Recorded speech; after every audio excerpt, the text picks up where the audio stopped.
l'ingegnere Giovanni Piccin. Buongiorno, benvenuto. Prego, si accomodi. E con lei parliamo di nuove tecnologie costruttive, cioè in questo ambito che abbiamo cominciato a sviscerare dal tema della persona, quindi poi attraverso poi il filosofo, la bellezza, cioè, però poi in linea di praticamente bisogna anche parlare di quelle che sono le nuove tecnologie e anche la risposta veloce che possiamo dare alle esigenze abitative. Ecco, per esempio, possiamo partire dalle costruzioni standardizzate. La standardizzazione, allora, la prima domanda che l'efficientissimo ufficio dell'Atter mi ha fatto, ci sono delle slide. Io ho detto non mi servono slide. Le chiedo solo se può avvicinare un po' il microfono. Non mi servono slide, ma per un motivo semplice, perché ho visto questo logo. Questo logo non è altro che la standardizzazione, già la risposta lì. Che cos'è la standardizzazione? Uno va su internet e trova la definizione esatta, ma è quella componentistica che permette a tutte le partizioni di lavorare tra loro in modo efficace ed efficiente, lo dico in termini meramente terra a terra. Io guardo questo logo, cioè che è il logo che sta alle mie spalle, ma io guardo verso di lei sulla mia sinistra. Sì, io guardo là così. Noi ci incrociamo e vediamo la stessa cosa. Questa è la standardizzazione. Cioè io posso creare 4 volumi che sono comunicanti tra di loro, ma hanno una caratteristica: tutte le varie componenti riescono a creare varie volumetrie e soprattutto a comporle. Per il discorso che faceva lei, che penso sia nell'ottica, è sempre stata nell'ottica dell'Atter, quello di creare delle costruzioni che abbiano, posso dire, anche un costo limitato, ma soprattutto che diano l'opportunità alle persone di poterci vivere e con l'obbligo di farlo il più rapidamente possibile. E soprattutto anche, che è un cruccio nostro mediterraneo, quello di far sì che la manutenzione costi poco. Nel caso di specie vedo, come dicevano i 2 colleghi che in qualche modo mi hanno anticipato, la prima cosa è la casetta. Quando uno dice come disegni la casa la disegniamo esattamente come da bambini o come ci hanno insegnato, come le maestre, a casetta, così, con 2 falde. Da noi è caratteristica le 2 falde, perché se non hai le 2 falde o più falde, nel momento in cui l'evento meteorologico quindi ti dà subito l'identità. Poi si vede un rettangolo. Il rettangolo non fa altro che l'idea del piano, cioè tu la vuoi realizzare in un piano unico, la vuoi realizzare in più piani, oppure puoi fare la stessa volumetria agganciata, e il piccolo quadratino non è altro che il locale.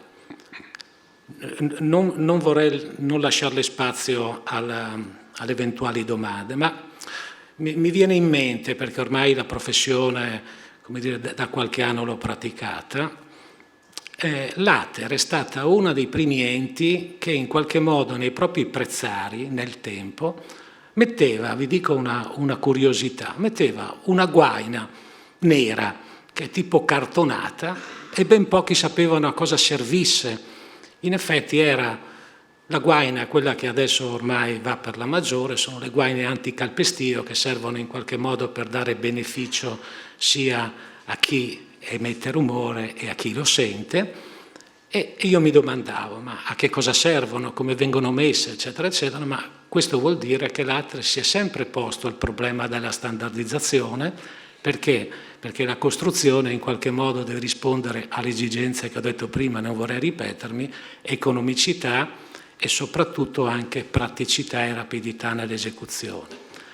Naturalmente, in questo preambolo generale, oltre agli aspetti, come dire, propri della casa, i colleghi di prima veramente ti fanno pensare a quello che è la tua professione, a cosa devi fare per te, per la tua professione e per gli altri.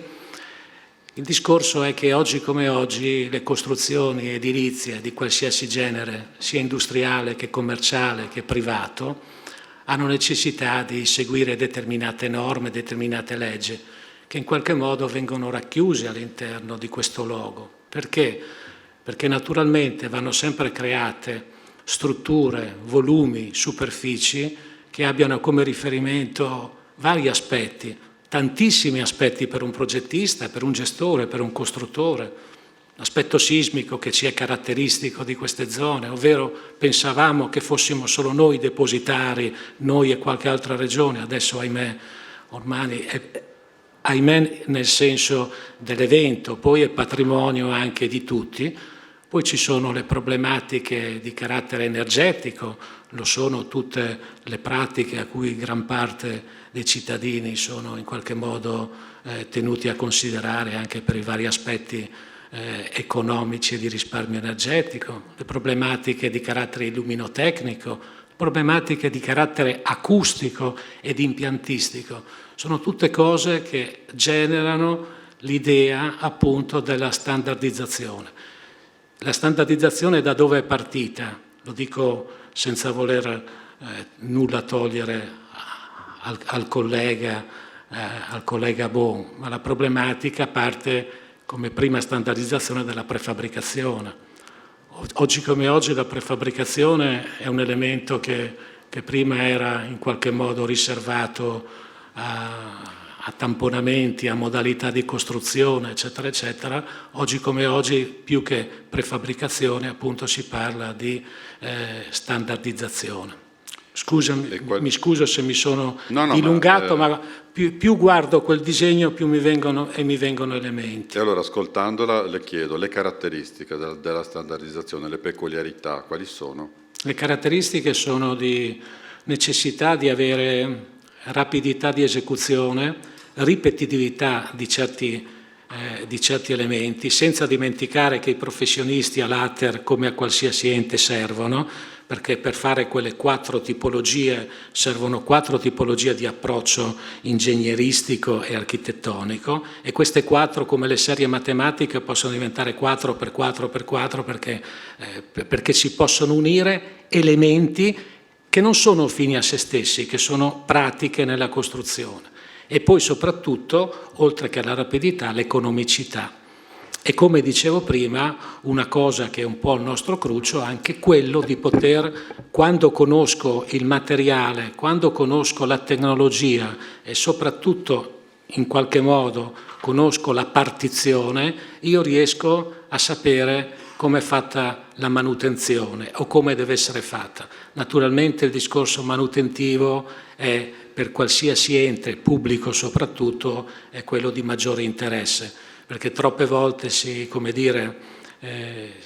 spendono delle risorse per manutenzione, quando invece un edificio potrebbe avere già una manutenzione idonea e certe risorse le potrei spendere in altro modo.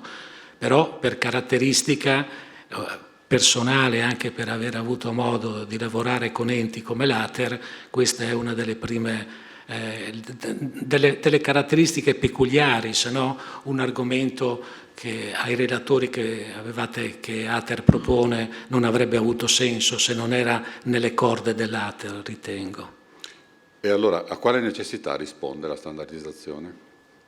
Ad avere edifici che siano, uso un termine, che siano belli, che siano funzionali, che all'interno di essi si possa vivere con efficacia e con la volontà soprattutto di viverci, non di dire ho un tetto sulle spalle e poi vedremo.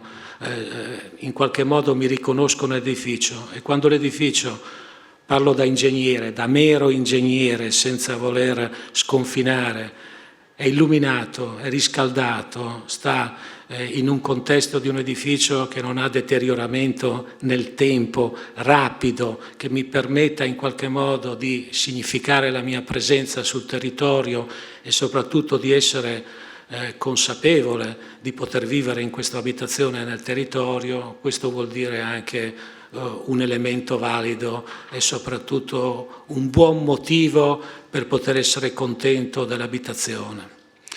Lei diceva che ascoltando gli interventi di prima ha fatto delle riflessioni, perché comunque poi lei deve tradurre, no? L'ingegnere traduce in pratica le richieste anche di chi desidera una casa di un certo tipo, o comunque delle strutture, degli edifici, eccetera.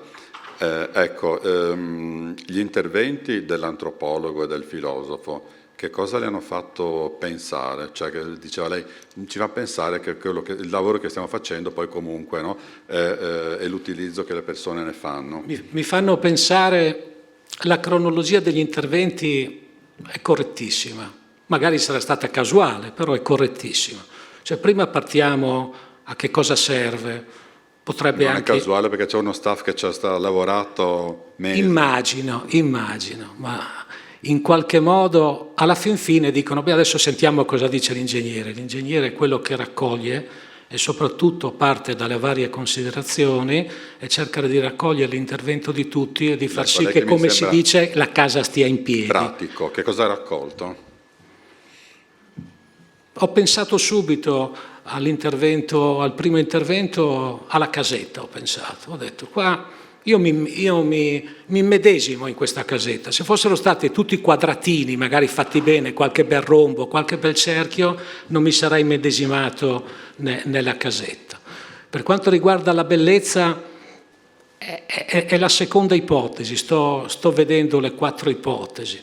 Quanto riguarda l'architetto Bon, sostanzialmente mi viene da pensare, senza dimenticare quel ragazzo, perché io abito in centro e adesso ho capito tutta la storia delle edicole dipinte, eccetera, eccetera. E quindi se è venuto fuori questo ragazzo dall'esperienza dell'Ater, sono veramente contento. Magari è una cosa che si riallaccia alla vita che ha vissuto all'interno di una comunità che in qualche modo ha visto l'Ater protagonista, però è eccezionale l'intervento. Poi, come dicevo, scusatemi, l'architetto Bon, cerco di stringere perché so che certo, il tempo è tiranno, ci sarebbero tante cose da dire. L'architetto Bon mi fa pensare come è facile combinare le cose, oppure di introdurre un elemento anche postumo per cercare di migliorare, perché naturalmente se si pensa alla casa della nonna, alla casa dei nonni che sono lì ancora solide, eccetera, alle nostre c'è una bella differenza e soprattutto è meno male, perché sennò il tempo passerebbe invano. Grazie. A lei Grazie, e a ingegnere. tutti voi, grazie. Grazie.